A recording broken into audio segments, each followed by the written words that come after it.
podcast. Today, very excited to have Daniel Nuske-Haines with us. Mate, welcome. Thank you. Thanks for having me along. It's an absolute pleasure. Trusting me to talk. Absolutely. No, it's an absolute honour.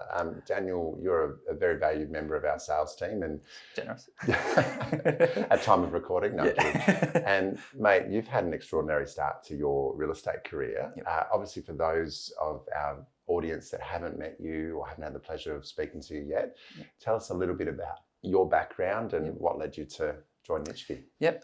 Well, the last sort of 8 years and a bit over that now, I've spent in the fitness industry. So there was a big career shift into real estate. Obviously, totally different fields, but a lot of similarities at the same time. But I always had an inkling in the real estate world, always some interest in it.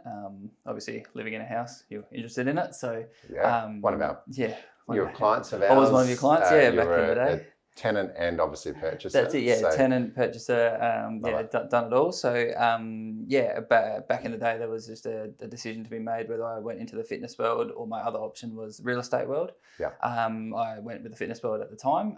It just suited what I was really into at the time. Yeah. I ran my course through there over an 8-year career, and then wanted to do something a little bit different and shift things up a little bit and transitioned into real estate. So that's how we did it. Did a course where got my piece of paper, and then went to go find a job where I'd actually learn what to do. So that's perfect. how I ended up here. So far, so good. So far, it's working out so good. Yeah, love it, mate. Absolutely. Yep. So, like the fitness industry to real estate, talk us through the transition. Like, have you found a lot of transferable skills, obviously, from your background? Yeah, lots that I learned has become very useful for now. Obviously, just dealing with people. Like real estate is dealing with people. The houses are second. That's just the transaction piece. What it really is about building relationships and making people confident and trusting you, which in the PT world, especially dealing one-on-one clients, especially certain types of clients, that was very important to just make them feel comfortable with you. You've got quite elderly people sometimes working with you. That's, you have to go at their pace and learn how to, interact with those kinds of people. But then also there's a lot of level of trust in there. There can be those clients who have had, traumatic experiences, they're going through a divorce or something ugly, or, their kids are going through quite a lot, and, they're coming there to vent on you. So you do need to learn how to take on, those kind of conversations and still make them feel comfortable, but then also still keep it focused on why they're actually there. So there is some complications in that sort of realm of, what people go through in their daily lives, and obviously the extremes they hit as well. But then transitioning, dealing with people's health, fitness, well-being, mental state into just helping them transact a house. It's a lot less load for most part. Obviously, some people do need to move house because of serious circumstances or unfortunate events and life events like deaths, divorces, and all those things do contribute to the market. So but being able to already have that base of just being able to deal with any kind of people, from my clients, my youngest was an 8-year-old boy with autism, right up to I think she was heading into her 90s. Wow. Big range of people. So Huge and everything in between. So being able to get along with anybody just makes the transition into this industry easy. Definitely, yeah. And I think it's really interesting that, like, your first thing that you're identifying is obviously the people piece. Yep. And obviously a lot of people would look at fitness and think, it's all about the fitness part, but it's both, and then obviously going into real estate, a lot of people think, it's all about realestate.com and houses and, properties and architecture, and like that's important, but it's the people, it's the human piece that's so critical. Definitely. Yeah, absolutely. Yeah, and if you, like I said, it's just all about dealing with the people and building those strong relationships and making sure that they trust you, and showing them that you're trustworthy as well, and also respecting what they're going through or whatever their circumstance is, and just trying to get to their goal, which for most people, selling a house or buying a house or whatever they're doing. Just trying to get them there in an empathetic kind of way, being understanding, but also just keeping your eye on the prize at the end of it, which is, getting the result that they're after. Outcome driven for a lot of people, isn't it? Absolutely.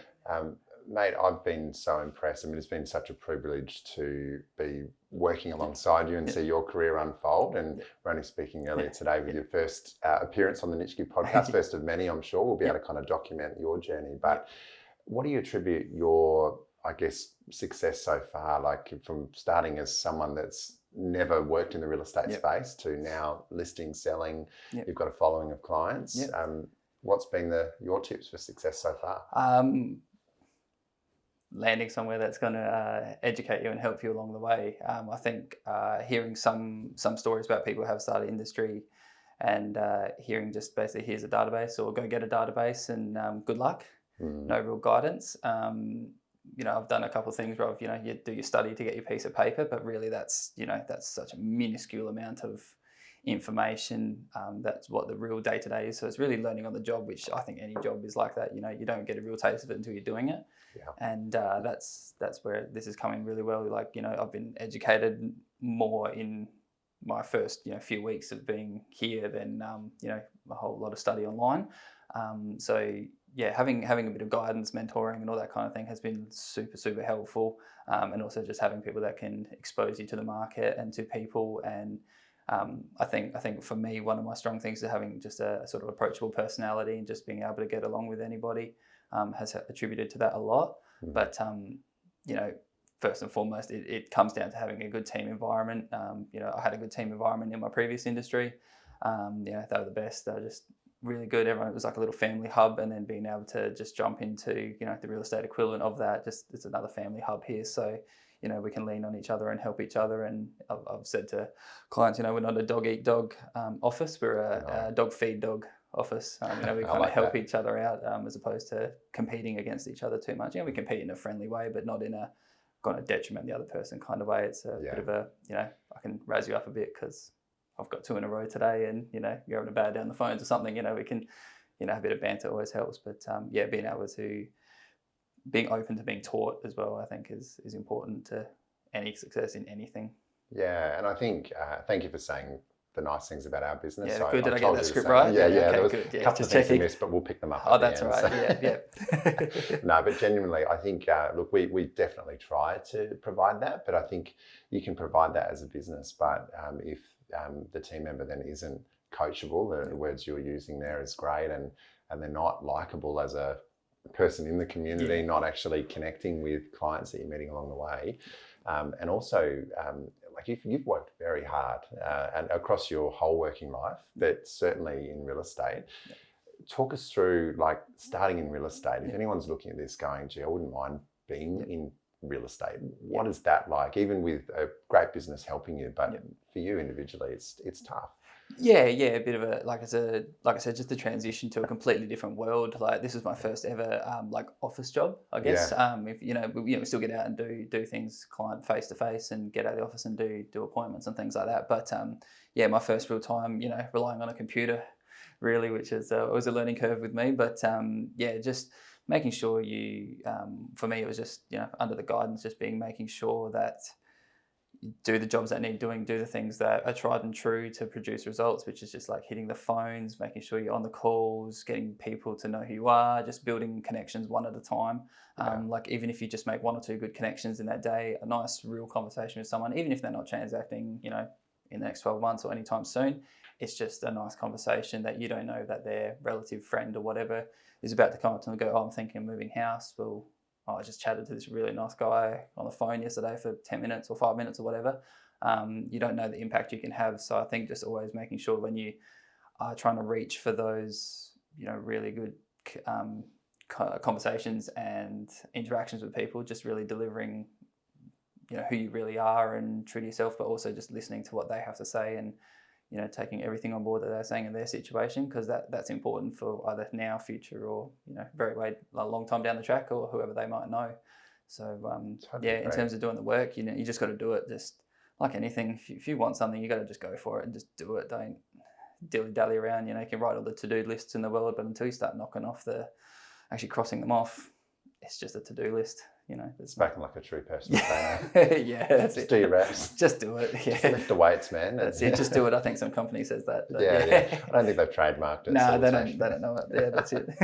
No, it's so true. And obviously, I mean, a big part of it is in the beginning, and it really never changes in real estate. It's reaching out and starting as many relationships as you can, developing those relationships and adding value, which you're doing so well. Big part of the people, or a big group of the market that you've had some extraordinary success with, is buyers actively looking, and obviously then helping them to find their next home. What are some of the number one questions and challenges that you're seeing buyers going through right now? Well, some, especially like first home owners, or wannabe first home owners, first home buyers, anyone new to the market, people that aren't like, they have the financial means to obviously purchase a property, but where they may not have the excess in finances to be, dominating a certain market, that kind of thing. So I've probably come across more often than not people getting disappointed. Obviously, they missed out on multiple properties. First, second, third. They've put offers in. They're starting to get a little bit disheartened. I get asked a lot. What am I doing wrong? Or is there something I'm missing? What can I do to just increase my chances of being successful? And for the most part, it is just you've got to be persistent. You just don't know when you're going to get lucky. And like I said, you only got to get lucky once. You don't got to rack up 5 or 6 of these. You just need one. And you never know if that's the next one, or one right around the corner, or the next off-market one I'm going to ring you about. But that's kind of a common thing, and to being able to help them along the way. The underbidders who aren't quite successful, they just miss out. How did I miss out? And just spending the time and just explaining, the successful person had X, Y, and Z in line. You only have X and Y. Z got them over the line, so maybe that's something you need to look at, or make sure you're hunting in the right price range. Do you have enough money to be competitive in this market? If you're looking at, say, a top of dollar of 500,000, but everything seems to be going just over that, maybe you need to shop down a little bit lower so you have that room to be competitive. So those are sort of the again, coaching things with buyers to help them. And it's nice when you see them follow you from open to open, and then when you're giving them the call to let them know that this is the one you're successful. That's nice. Well, you had one, you've had many, but you had one last night that was, won't name names and properties and things like that, but that was a first home buyer that, pretty excited. Most excited, that was best call in real estate. That was probably one of the best calls. She was just adamantly just very, very excited. Forgot all the facts that she needed to tell me. I said that was okay. Just go have your moment and let me know when you can. But these are the good moments. Awesome, mate. I'm sure there's going to be many, many more of those to come, as there has been already, so much already. And let's talk through then the Adelaide Hills. So obviously an area that you've grown up in, so well. What do you think is it about the Adelaide Hills that makes it such a special place to live in? I think the Hills is unique in the sense of, like most things in Adelaide, everything's half an hour away or less. The Adelaide Hills is no real exception to that. Depending on traffic on the day, the city's not that far away. The beaches aren't that far away, really. It's a nice place to get the best of both worlds. You can, depending whereabouts you are in the Hills, you can have be right in the thick of it, or you can just have your room, no neighbours, no one looking around to, you can look in every direction and not see another house, or depending whatever your flavour is, you can find it here. You don't have to travel, hundreds of kilometres to find something completely different. Everything's here in the one spot, and it just accommodates everybody. I think there's lots of local infrastructure that can help people who may not be as mobile, cars and public transport and things like that. But being able to and just having a friendly environment. I think I did always notice the closer you get to the city, the less nods you get and the less smiles you get. But up here in the Hills, it's everyone's gives you a smile and a nod, and at least we'll say hello. Yeah, it was interesting as well. I totally agree. And even though the Adelaide Hills, and in particular Mount Barker, has just exploded with just record level growth across the board, it's not quite the old country town it used to be that we grew up in, but it's still, a lot of that friendliness still remains. Definitely, it's still got the country heart, I think, and that's just ingrained in all of us here. We're just totally agree. You're country folk at heart, but we've just got a bigger plot now. It's a bit thicker. Exactly. And speaking of plots, so you obviously you live in Mount Barker with your family. Talk us through when you're not listing and selling multiple properties throughout the Adelaide Hills. what do you do for fun with the fam? And do you get to go out? Do you have time to do that? Not a lot of it, but no, we're with a blended family. We've got there's 5 kids that live at our house, Wow. so there's a total of 7, plus the animals. So we're a travelling circus really, without the travelling, just a circus. And but no, it's between getting around to all the sporting events and things like that for the kids, that occupies a lot of the time. But then every now and then we can slip away for a date night if you're lucky. But yeah, it's they definitely keep you busy and keep you focused on when you can get your free time to maximise the most of it, which obviously we try and do as best we can.